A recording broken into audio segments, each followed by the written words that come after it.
Year 1834. Location: the Royal Palace of Madrid. The king is dead, yet the royal physician's work is far from over.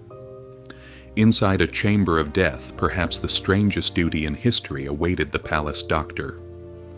Queen Maria Cristina looked at him with tearful eyes, her voice trembling as she spoke. The king's body lay still upon spotless white sheets. But what caught the doctor's attention was not the lifeless figure itself. It was the weight of the suffering that lay hidden beneath those sheets. The pain carried by the dynasty throughout his reign. Ferdinand's story was anything but ordinary. From the moment he was born, he carried the curse of his bloodline. The Habsburgs and the Bourbons, generation after generation, had married their sons, cousins, and nieces to one another, creating a lineage riddled with both mental and physical decay. Ferdinand was the final, tragic link in that chain. From his youth, the young prince endured whispers and ridicule born from those same corrupt unions. He learned humiliation early, and that humiliation would one day define the way he ruled.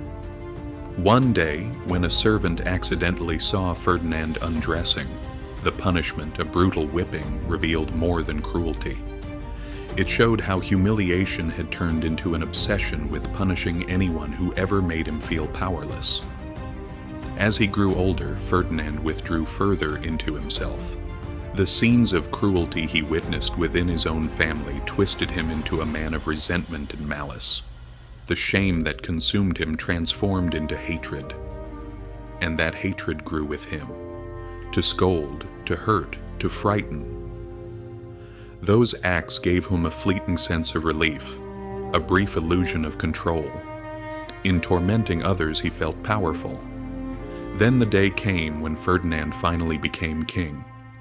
But that day marked not a triumph.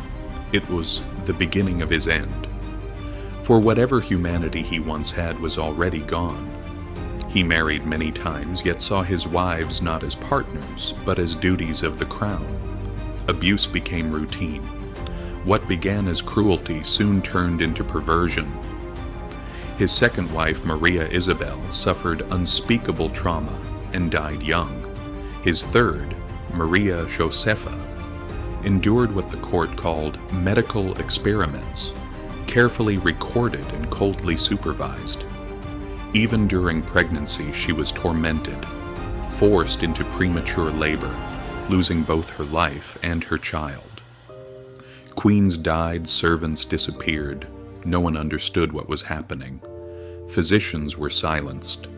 And finally, the king himself, like his own soul, decayed from within. But the story didn't end there. The royal doctor was ordered to preserve the king's body. The queen, with tearful eyes and a gaze filled with bitterness, looked straight into his and whispered, "Leave this for history." This was not just the death of a man, it was the slow collapse of an empire from the inside out.